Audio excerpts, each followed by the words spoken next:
President Donald Trump made disparaging comments about America's fallen troops, including calling U.S. Marines killed in World War I, quote, losers and suckers. Trump told staff, "Why should I go to that cemetery? It's filled with losers."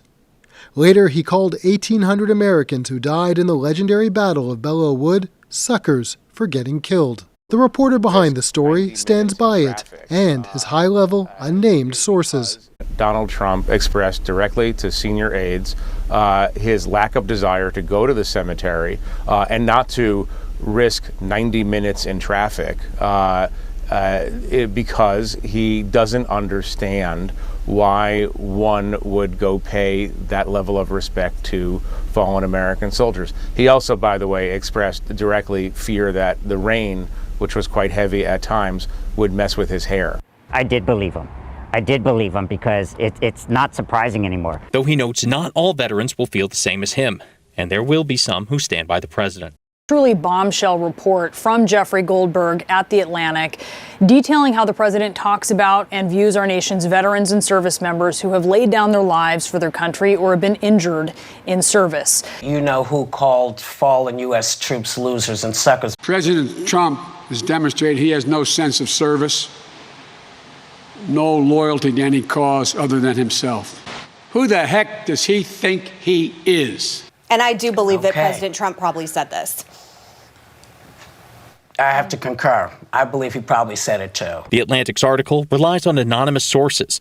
We know, based on actual contemporaneous evidence, that the story is not true. And we also know that the story is based on completely anonymous sources and that anonymous sources are participating in some kind of information operation against the president. These anonymous sources are not put into any kind of context at all. The Atlantic reporting is based on 4 cowardly anonymous sources who probably do not even exist.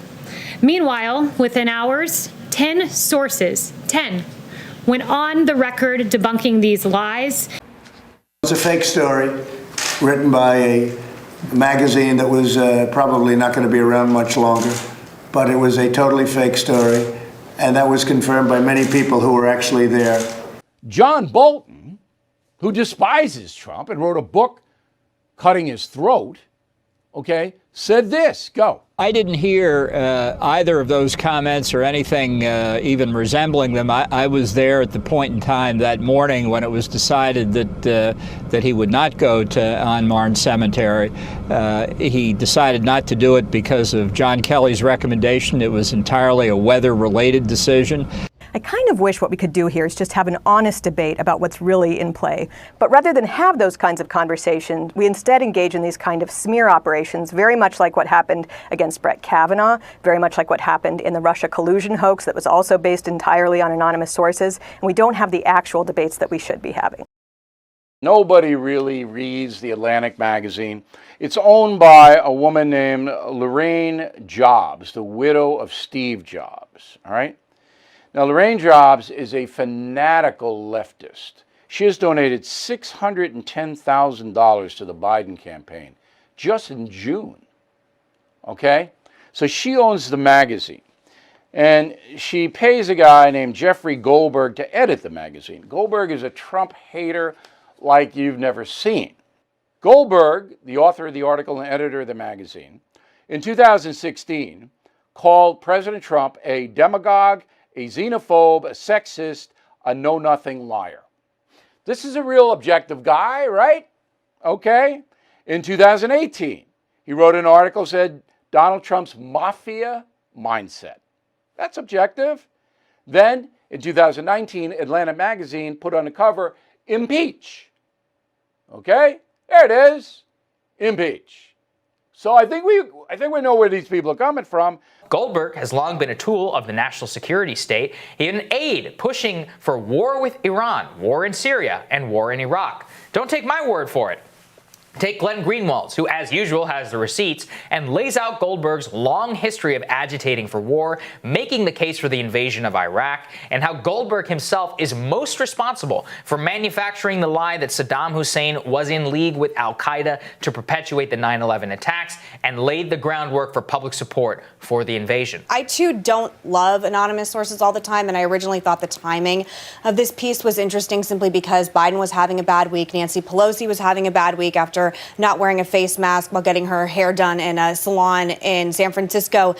Nobody could have gotten that published unless they were working for Lorraine Jobs. Well, maybe the New York Times and Washington Post would have done it, but they would have done it in a more clever way. There is nobody that feels more strongly about our soldiers, our wounded warriors, our soldiers that died in war than I do.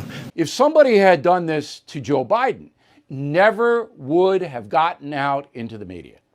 Media would have said, this is a bunch of crap. The New York Times reporting that Russian intelligence officers offered to pay the Taliban to kill American troops amid peace talks to end America's longest war. A military official confirming the report to ABC News. The report also states that the president was briefed on the disturbing allegations. Today, President Trump denying that in a tweet. Nobody briefed or told me, Vice President Pence, or Chief of Staff Mark Meadows about the so-called attacks on our troops in Afghanistan by Russians. This is as bad as it gets. It was last summer, last June, that the Times first broke the news, and then the Wall Street Journal confirmed with their own reporting, that fighters, Afghan fighters who'd been detained in Afghanistan, had said during interrogation that Russia was paying money. Russia was paying cash bounties to reward attacks on U.S. troops. They were specifically paying bounties to people who killed U.S. troops. The Times reported that U.S. intelligence had found that it wasn't just a theoretical incentive to attack U.S. troops. They found evidence that, in fact, Russia had paid out those bounties. They had paid out cash to these Afghan fighters.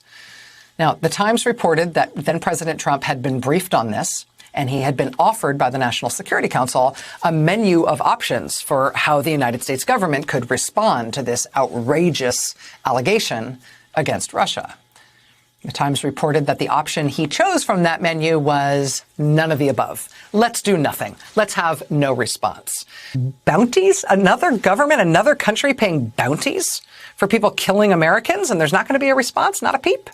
The U.S. intelligence community has assessed that a Russian military intelligence unit, the same unit that was behind the assassination of the former KGB agent in London 5 years ago, has been offering bounties to extremist groups in Afghanistan to kill U.S. troops. President Trump, the commander-in-chief of American troops serving in a dangerous theater of war, has known about this for months, according to the Times, and done worse than nothing. Not only has he failed to sanction or impose any kind of consequences on Russia for this egregious violation of international law, Donald Trump has continued his embarrassing campaign of deference and debasing himself before Vladimir Putin. This is beyond the pale. It's a betrayal of the most sacred duty we bear as a nation, to protect and equip our troops when we send them into harm's way. And it's betrayed. It's a betrayal of every single American family with a loved one serving in Afghanistan or anywhere overseas. And I'm disgusted on behalf of those families whose loved ones are serving today. This is one of the most serious matters, I think, that has arisen in the Trump administration. I don't know what the Russians have on the president politically, personally, financially, or whatever it is. Paying rewards for Americans dead. The president knows it.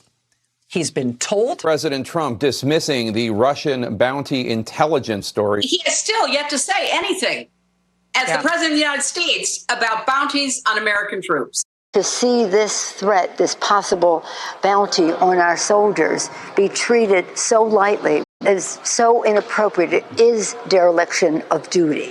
Well, today, that story advances further.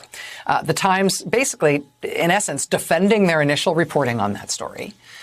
And this is the really new part. On the basis of what they describe as newly declassified information, for the first time, they tell us what they say is the backstory of where this intelligence, where this outrageous allegation about Russia came from. Quote, in early 2020, members of a Taliban-linked criminal network in Afghanistan, detained in raids, told interrogators that they'd heard that Russians were offering money to reward killings of American and coalition troops. The claim that Russia was trying to pay to generate more frequent attacks on Western forces was a stunning claim. CIA analysts set out to see whether they could corroborate or debunk the detainees' accounts. Ultimately, newly declassified information shows those CIA analysts discovered a significant reason to believe the claim was accurate, namely this. Other members of that same Taliban-linked criminal network in Afghanistan had been working closely with operatives from a notorious unit of the GRU, the Russian Military Intelligence Service, which is known for its assassination operations. Well, everyone, another day, another Russiagate story that turns out to be utterly and completely false. The U.S. intelligence community is now backing off reports that Russia put bounties on the heads of U.S. troops, downplaying what was at one point a major election story. Just in the past week, it has essentially been admitted. A report came out that the quote-unquote Russian bounty story of Russian soldiers putting bounties on American soldiers, and then, of course, the corresponding President Trump won't press Vladimir Putin, won't address this story, was absolutely hyped in the media. It began Thursday evening when the Daily Beast published this bombshell story. Quote, U.S. intel walks back claim Russians put bounties on American troops. The Biden administration announced that the U.S. intelligence had low to moderate confidence in the story after all. Translated from the jargon of spy world, that means the intelligence agencies have found the story is, at best, unproven and possibly untrue.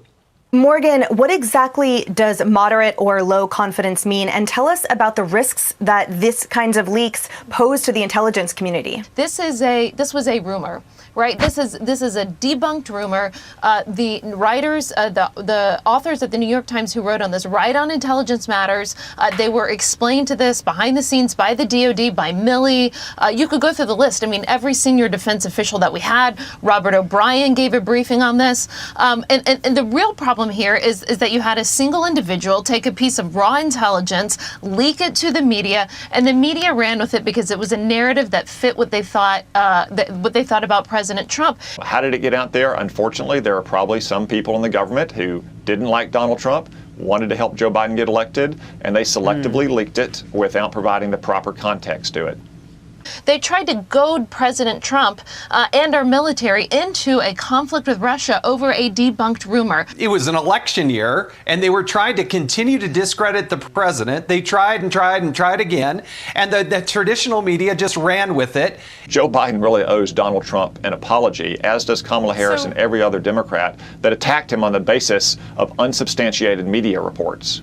The play, Kaylee, is weak, unsourced material or anonymously sourced material run as true, repeated over and over, multiple channels, multiple nights, asked to you every day, multiple times, as though it's true. You do not denounce, you do not address, because, of course, it's not true. That makes you the target. And on multiple stories, this is how it played out. And then quietly, months later, it turns out the stories were not true. That's the game plan.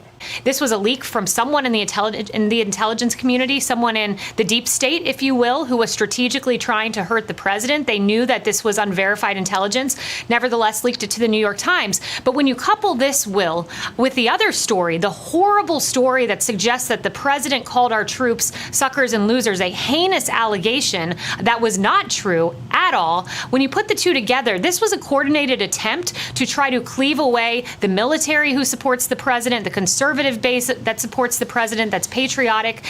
You're left with that assumption. And I'll tell you just one note. The president, he was personally upset and grieved by that story, especially the one that suggests he called our troops terrible names. He did nothing of the sort. It's a hoax.